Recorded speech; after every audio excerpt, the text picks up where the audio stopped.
ሰላም ጤና ይስጥልኝ የቲክቶክ የተከታዮች በሙሉ እንዴት ሰነበታችሁ እንዴት ዋላችሁ አሁን የመጣሁበት ምክንያት እንዳጠር ያለች መልእክት ለማስተላለፍ ያክል ነው ብዙ ልጆች እየደወላችሁ እንደዚሁም እየጻፋችሁልኝ ከዚህ በፊት ሊሴፓሲ ያልተመዘገብን ሰዎች አሁን መሳፈር ብንፈልግ እጃችንን ለፖሊስ ሰጥተን መሳፈር እንችላለን ወይ እያላችሁ ለጠየቃችሁኝ በኩዌት ለምትኖሩ ማለት ነው ለጠየቃችሁኝ ልጆች በሙሉ አሁን እጃችንን ሰጥተን በፖሊስ ጣቢያ እንሄዳለን የሚለውን ሐሳብ ከአይምሮአችሁ እንድታወጡና ራሳችሁን ጠብቃችሁ ተጠንቅቃችሁ ስራችሁን እንድትሰሩ ለማምከር ያክል ነው። ምክንያቱም አሁን የተያዘ ሰው ወይንም ደግሞ እጁን የሰጠ ሰው ሊሴፓሲ ካልተሰራለት በስተቀር ሊሳፈር አይችልም።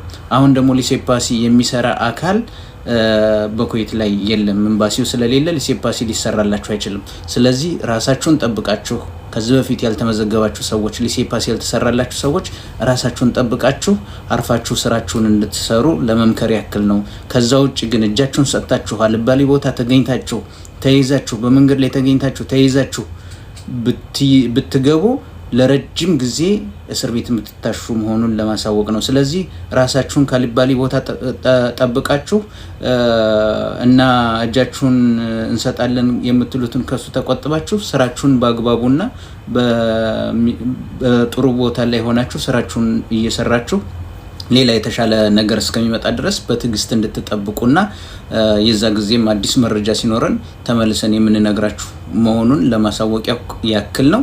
ስለዚህ እየደወላችሁ እጃችንን ለፖሊስ እንስጥ ወይ በዚህ መንገድ እንሄዳለን ወይ እንዴት እናደርግ እያላችሁ የጠየቃችሁኝ ሊሴፓሲ ያልተመዘገባችሁ ልጆች አዲስ አቅጣጫ መጥቶ እስከምንነግራችሁ ድረስ ራሳችሁን ጠብቃችሁ ካልባሌ ቦታ ተሰብስባችሁ ስራችሁን በአግባቡ እየሰራችሁ እንድትጠብቁ ለማስተላለፍ ያክል ነው።